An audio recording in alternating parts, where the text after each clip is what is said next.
কেউ যদি বলে বা মনে করে যে দাড়ির কারণে চাকরি হচ্ছে না, তাহলে তার ইমানের ত্রুটি। আল্লাহ পাক তার রিজিক এখনো জুটাইনি, সেই জন্য চাকরি হচ্ছে না। তার তাকদীর মানে আল্লাহ পাক তার জন্য সুপরিমিত করেছেন, নির্ণয় করেছেন, নির্ধারণ করেছেন, এখনো নির্ধারিত হয়নি। জি হ্যাঁ, কিন্তু এই জাহেল মূর্খ সেজন্য বলছে দাড়ির জন্য চাকরি হচ্ছে না। মজার কথা সাহেব মনে পড়লো, এক ইঞ্জিনিয়ার আমাদের পরিচিত ছিল, দাড়ি রেখে বেশ কিছুদিন চাকরির জন্য ঘুরলো কিন্তু চাকরি হয়নি। যেখানে যাই দাড়ির জন্য চাকরি হয় না। তারপরে দাড়ি কেটে নিল, দাড়ি মুন্ডে নেওয়ার পরে তারপরে চাকরি হয় না। তার ওর শ্বশুরের একটা টেকনিক্যাল কলেজ, প্রাইভেট আইটি ছিল, টেকনিক্যাল কলেজ ছিল, ওখানে রাখলো।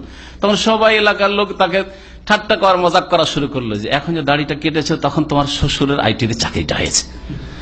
শ্বশুর দেখলো যে আর তো রুজি রোজগার পায় না, আর মেয়ে কি খাবে, তখন নিজেই চাকরি দিয়ে দিল। বেশ কয়েক বছর থাকলো। তো এইরকম অবস্থা। তো এগুলো ইমানের আসলে কমজোরি, কিচ্ছু না।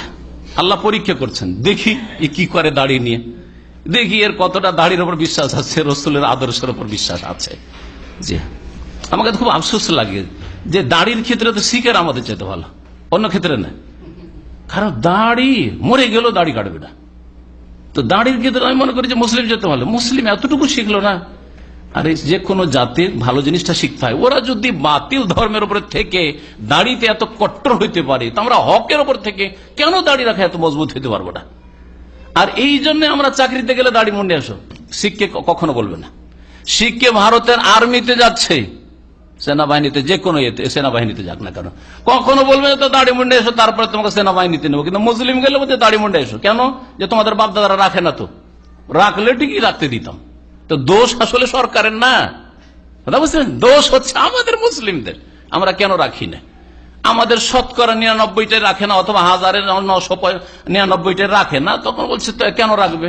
যদি দাড়ি রাখে এত জরুরি জিনিস হইতো, তাহলে শিখদের মতো তোমাদের মুসলিমরা সকলে রাখতো। তো রাখছো না, সেজন্য রাখতে দিচ্ছি না। আসল ক্ষতিটা আমরা করছি ইসলামের, আসল ক্ষতি আমরা ইসলামের করছি। কিন্তু আল্লাহ পাক